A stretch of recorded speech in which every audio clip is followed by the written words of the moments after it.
Right to be Read podcast, episode number 101.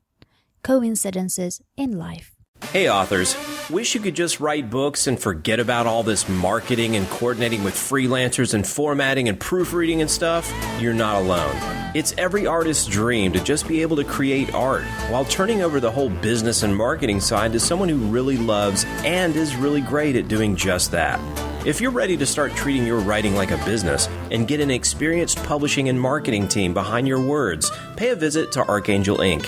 Archangel Inc. does absolutely everything needed to take a manuscript and turn it into a finished product ready to sell in all markets and multiple formats, from cover design to audiobook and everything in between.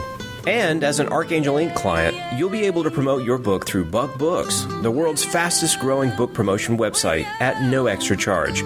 To find out more, go to www.archangelinc.com. That's archangelinc.com.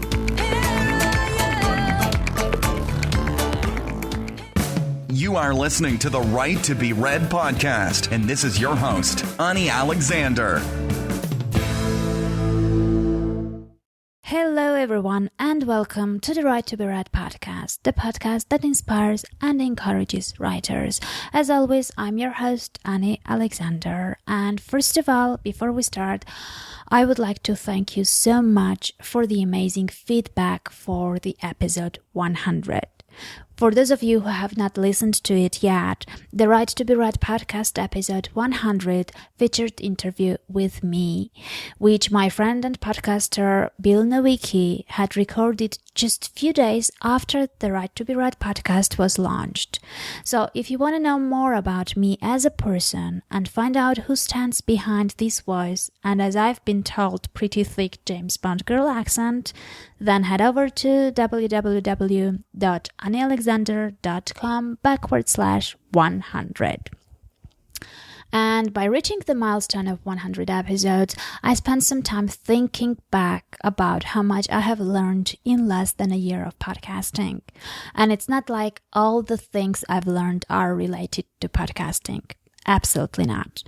So today I would like to talk about the coincidences in life, which later, looking back, are things that had to happen in order to lead you to things which you have to come across.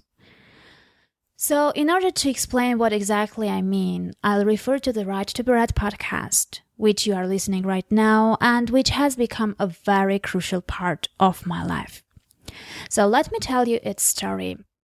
Basically, I thought about podcasting long before I actually launched this podcast.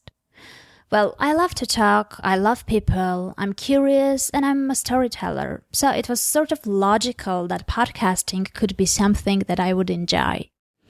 But what happens usually when we want to do something?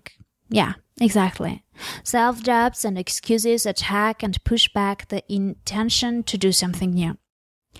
And that's exactly what happened to me back then. I recalled the fact that I have an accent and that would not sound really well. I thought that the technical part of producing a podcast was very complicated.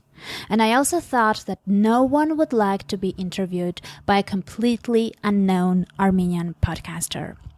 And then the coincidences in my life came one by one. And first one was that my good online friend and fellow writer Rob Cabin introduced me to my current podcasting mentor Meron Bareket. I don't even remember how did the topic come up.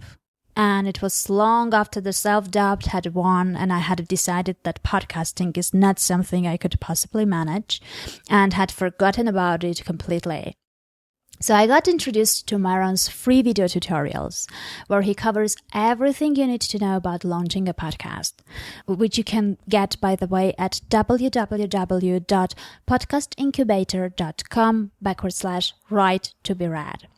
And after watching those first videos, I realized that technically it's not as complicated as I thought. So that sort of made me think that things were not impossible. So I drank a bottle of beer and recorded a few seconds audio to send out to a few British friends and see if my accent would be bearable. The feedback was really great, and they told that I should definitely go ahead and start a podcast. So it all led me to reach the point when I thought, well, what the hell, let's try it. And for me, it was just an experimental project. It was going to be something I would try and see what happens next. And I was going to do my best, and depending on the results, I was going to either continue or just decide that it's not for me.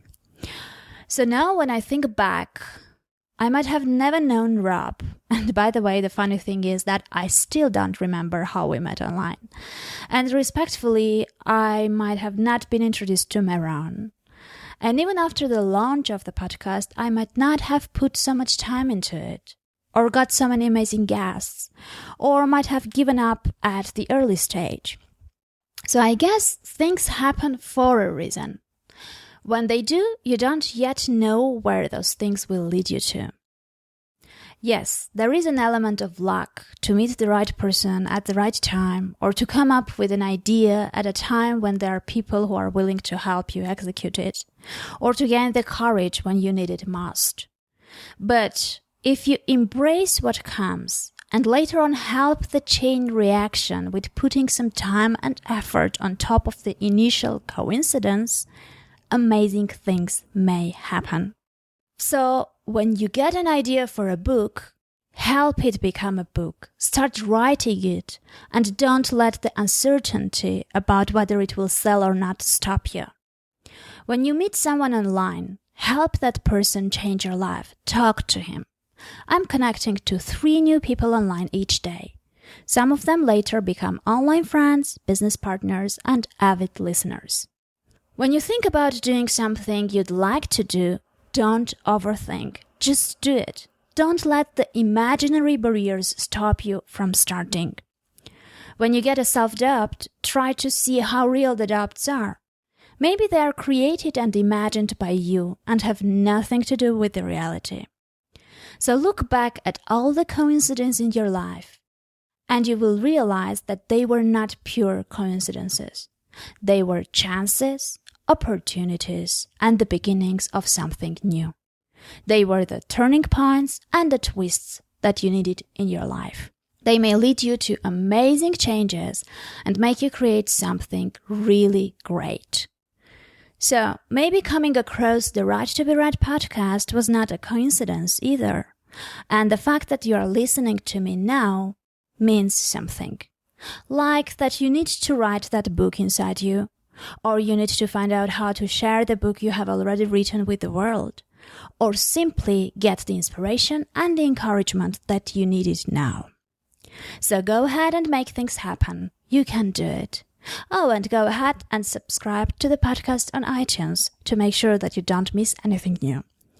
Have a great weekend, and hopefully you'll be listening to the next episode too.